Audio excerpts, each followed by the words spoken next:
Hello students, welcome to another session of All Force e-learning program. Now in this session we shall derive the formula for the electric field due to an infinite plane charged sheet. So today's topic is electric field due to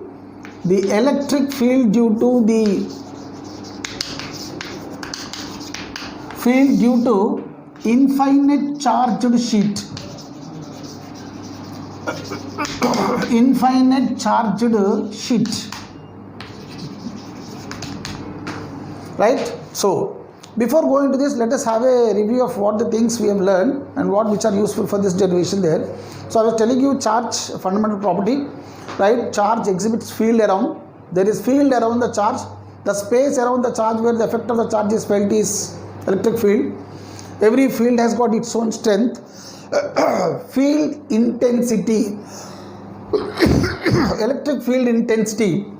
So the characteristic property of the field is given by electric field intensity E. It is the force experienced by unit positive test charge. E is F by Q. Later we have derived the electric field for a point charge, for multiple charges, right, by applying field due to many point charges, discrete isolated point charges, many charges. By applying principle of superposition, we have found the thing there, right? Later electric dipole, to combination of two equal and opposite charges. Then field due to dipole we have found. Then electric flux. Now flux pertaining to this. Flux is the measure of number of lines of force, number of electric lines of force passing through a particular space. Electric flux, it is the the number of electric lines of force passing through a particular space, right, is termed as electric flux. This electric flux phi, right, this is given by the formula E dot A, where E is electric field intensity, the strength of the field passing through the area A. Then it is E dot A. So flux is EA cos theta. For uniform field it is like this. If the field is non-uniform, so I was telling you the small flux through a small area element, over that small area element here, the field is almost constant. So then it is E dot ds, the small area element ds. So E dot ds, the small flux is E ds cos theta, right? So therefore the total flux, if I take such area elements and integrate over the enclosed surface, the total flux through the enclosed surface is integral E ds cos theta. So flux, the measure of number of lines of force passing through a certain area, certain surface there. So flux through it is E dot A. Mathematically we define flux as E dot A, that is EA cos theta. For uniform fields, you can apply this. If the field is non-uniform, varying, changing from point to point, then the small flux, consider small area element ds over which the field is almost constant. So the small flux through it is E dot ds, integrating total flux is E ds cos theta. Well, next after this we studied Gauss law. We have learned about Gauss law. So the Gauss law is a very important law. It's an alternative to the Coulomb's law. It's almost the other form of Coulomb's law.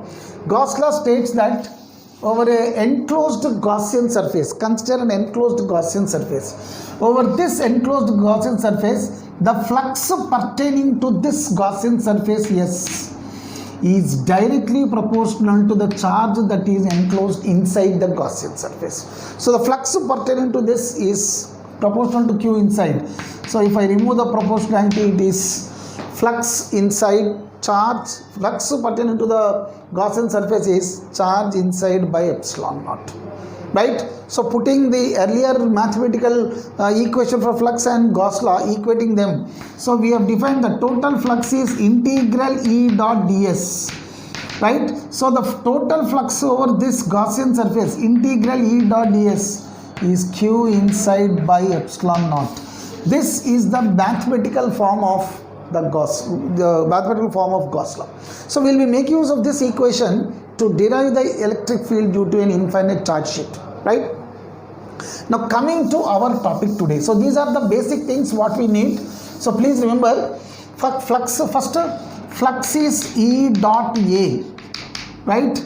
Then our flux phi is equal to EA cos theta. First equation we need. For uniform fields, this is for uniform electric field. For non-uniform electric field, then small flux is E dot ds.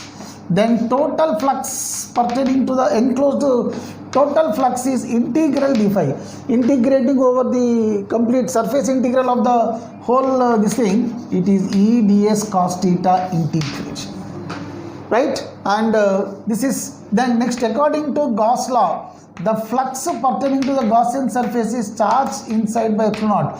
So equating these both, putting these both, integral of E dot ds is q inside by epsilon naught. So these are the basic things what you need to derive this equation for the electric field due to a finite charge sheet, right? So coming to this, now infinite charge sheet. What is an infinite charge sheet? A plane sheet spread in a plane like this, infinite. I mean, actually practically there is nothing you can imagine which is infinite plane sheet. There is nothing such as which such exists as infinite plane sheet. But to our consideration, the point where we are going to find the electric field, the distance of the point from the sheet is negligible when compared to size of the sheet.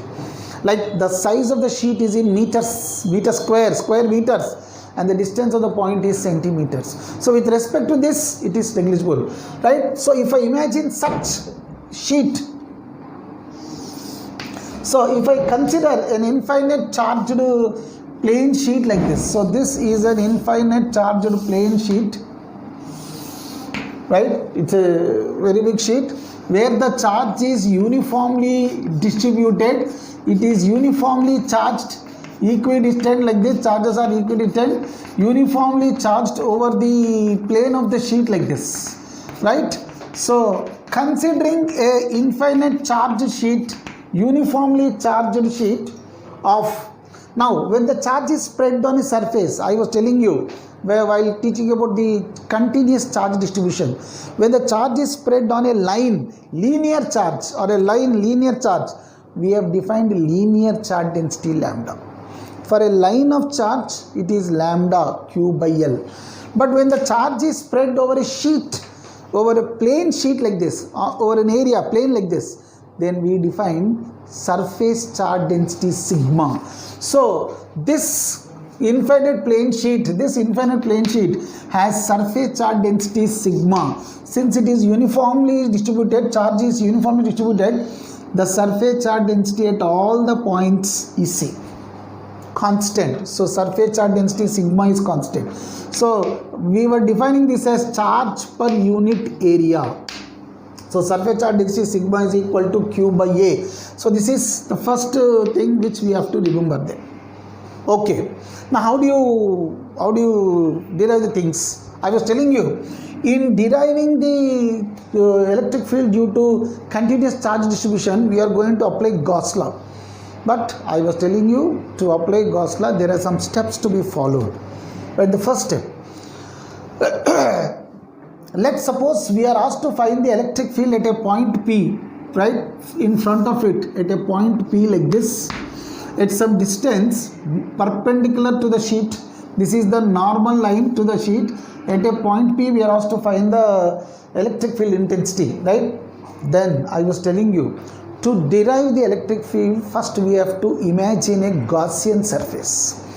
A Gaussian surface is to be imagined such that, first point, the Gaussian surface is an imaginary surface. It is not practically a physical body. It is an imaginary surface, an hypothetical one, right? Such that it should be symmetrical to the charge that is being given, that is being observed to find the electric field. So with respect to this, with respect to the charged sheet, the Gaussian surface should be imagined such that it is symmetrical to it. First point. Second, the Gaussian surface should be imagined, it is so imagined that it should pass through the point where the electric field is to be found. So we have to find the electric field at this point. So let us imagine a cubical shape or a cuboid shape Gaussian surface which will pass through the point P. So this is the Gaussian surface I am imagining. So the Gaussian surface is like this, symmetrical to the right, it is symmetrical to it like this. So the Gaussian surface is so imagined that it will extend even behind this.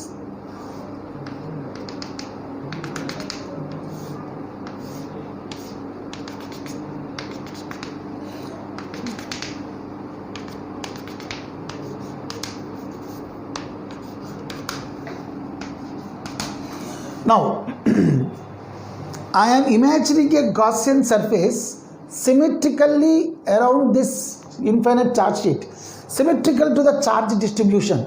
So I am imagining a cuboid like this, a cuboid shaped Gaussian surface where this plane is parallel to the plane of the sheet, right? Our infinite plane sheet is passing through the mid cross section of this Gaussian surface.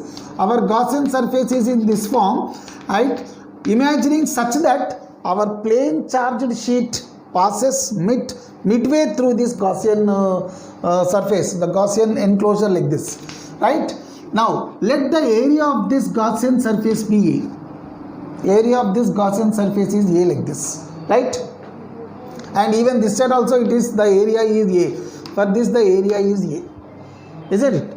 So the Gaussian surface is imagined symmetrical to the charge distribution that is being given, right? So I am imagining a cuboidal shape Gaussian surface where our infinite charge sheet is passing midway, right, through the Gaussian surface, normal to it, going across the Gaussian surface, midway going across the Gaussian surface, equidistant here like this.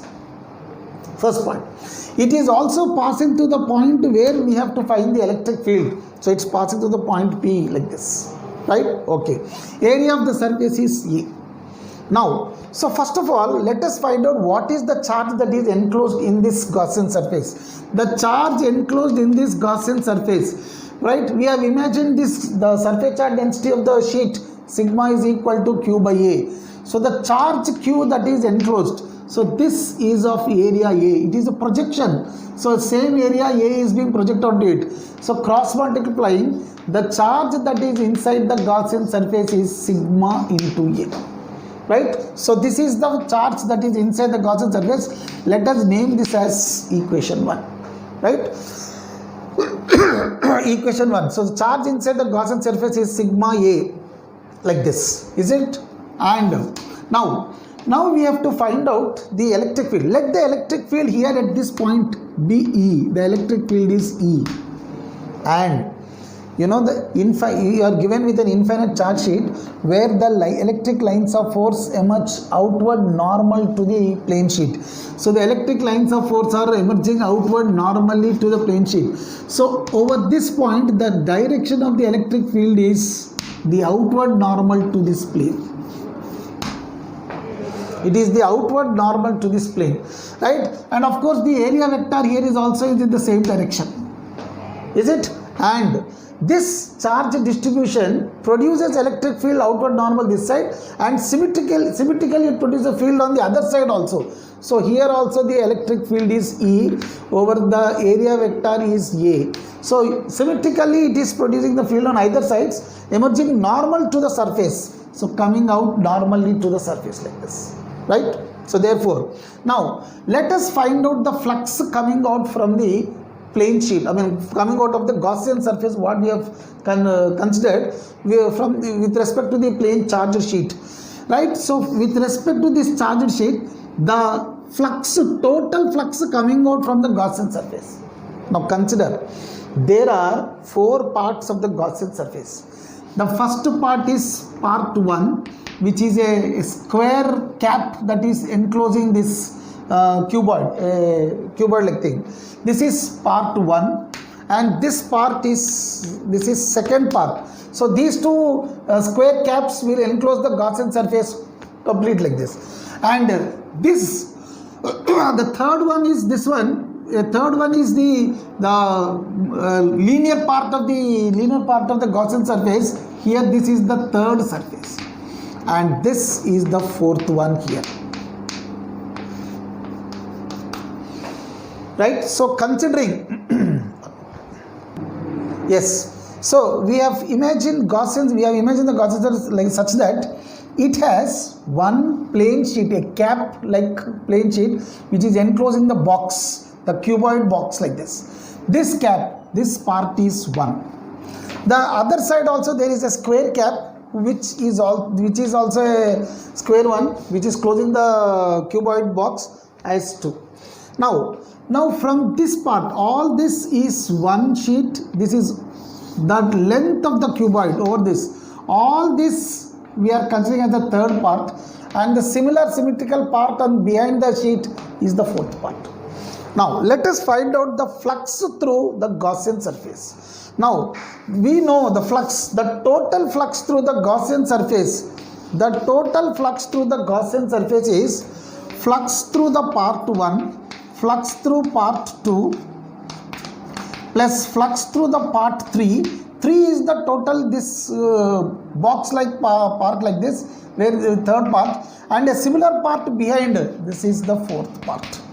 Fourth. We know according to the definition, flux phi is equal to E dot A. Now the electric field here is in outward normal, and the area is also in the same direction. Both are parallel. The angle between them is 0. So the total flux through the Gaussian surface is flux through the part 1. Electric field and area vector both are parallel. The electric field is constant at all the points. Electric field is over this cap. The electric field is almost same. So this I can write it as E dot A. Right? So this is E. The area part is A like this. Then plus the flux to the second part. The flux to the second part, there even the electric field is outward normal, area vector is also in the same direction. This is also E dot A. Now coming to the third part. From the Gaussian, from the plane sheet, the electric lines of force are outward normals like this. They are coming out outward normal, and these lines of force parallel to this surface, even parallel to this surface, parallel to this. Suppose if I imagine this as the box there. So the lines of force coming from the sheet, they are coming out normally like this, and they are parallel to this surface. So the field is parallel. So field is parallel to the surface, but the area vector is perpendicular to the surface normally upward. So field is parallel, area perpendicular, angle 90. So the flux here, it is E dot A, that is EA cos 90. Even to this surface also, this side, for this surface, here also electric lines of force are parallel, but the area vector is this side, angle 90. So this cos 90, this flux becomes here. Over this box part, the electric flux through these surfaces, along this surface, this and this, the electric lines of force are parallel to the surface. So it is, electric field will be perpendicular to the area vector. So the flux is 0.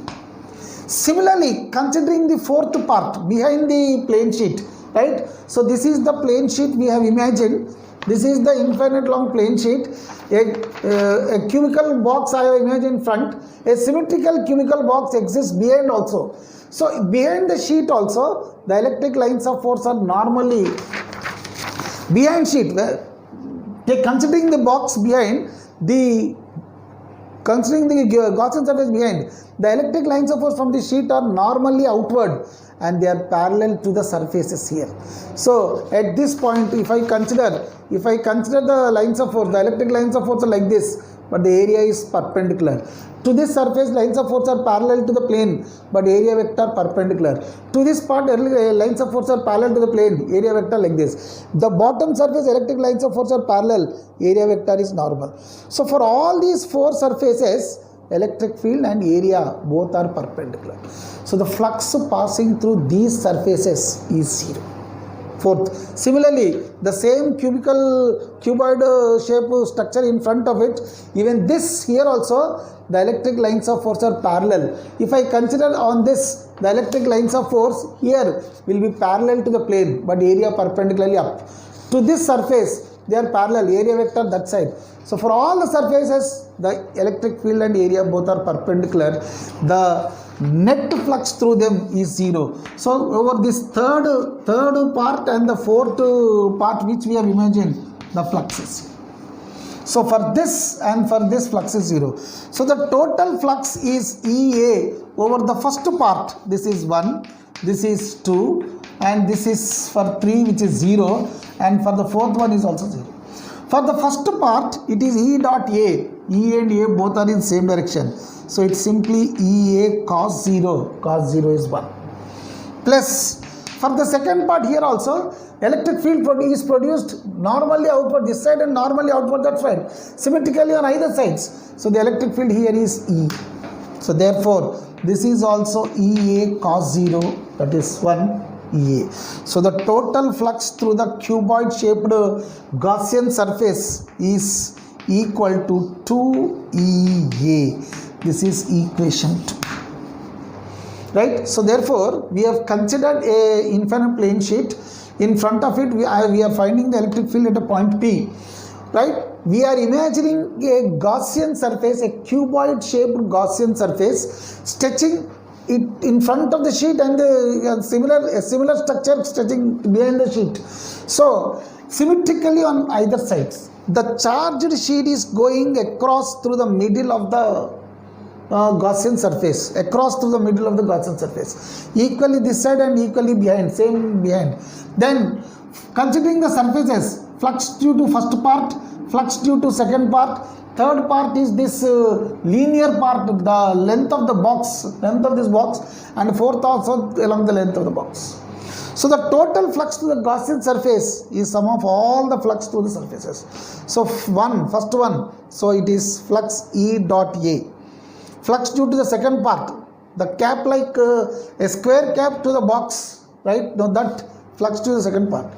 Third one is this linear part of the box throughout the length, throughout the circumference there, throughout the surface. Over all the surface, the electric lines of force are parallel, area vector is perpendicular.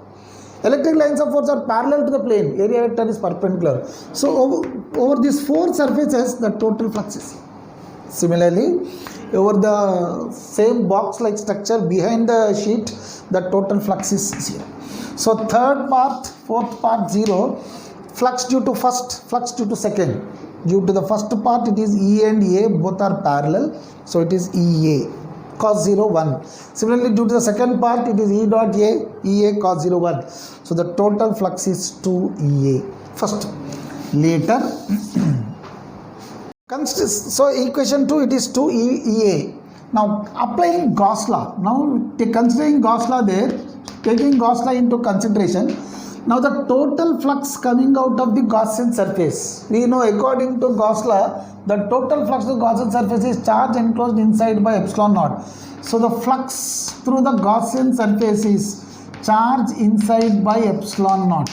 But we have already found the charge that is enclosed inside the Gaussian surface. It is the same area of projection onto the plane. So the area is A, and the surface charge density we have imagined as sigma. So the charge inside is sigma A. Substituting, the total flux is sigma A by epsilon naught.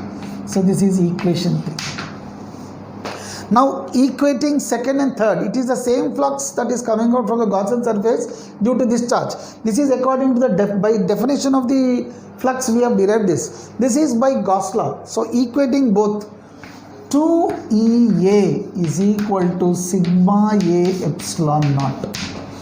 Right, from equation 2, total flux is 2EA. From equation 3, according to Gauss law, it is charge by epsilon naught, charge is sigma A by epsilon naught. So 2EA is sigma A by epsilon naught.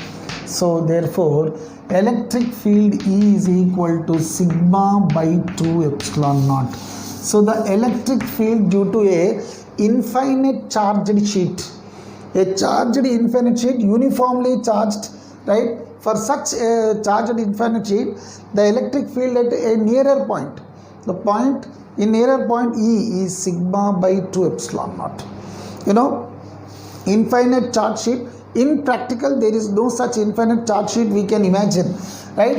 But when I consider a point for any charged, any plane sheet, if I imagine a point nearer to it such that the distance of the point x is very much small when compared to size of the sheet. Let us say the side is L, so x very much less than L. For all such conditions, we can consider the electric field E. The electric field E due to the charged plane sheet is sigma by epsilon naught. Please look at the terms here. Sigma, surface charge density. This is a uniformly charged plane sheet, charged sheet. Uniformly charged in the sense sigma is a constant. It is a constant at all the points. So sigma is a constant, 2 is a constant. Epsilon naught, electrical permittivity of free space, even this is also a constant. So the right hand side is a constant. So the electric field due to an infinite charge sheet is a constant. It is independent of the distance of the point from the sheet. It's independent of the distance until and unless the distance of the point is very much less than the length of the sheet.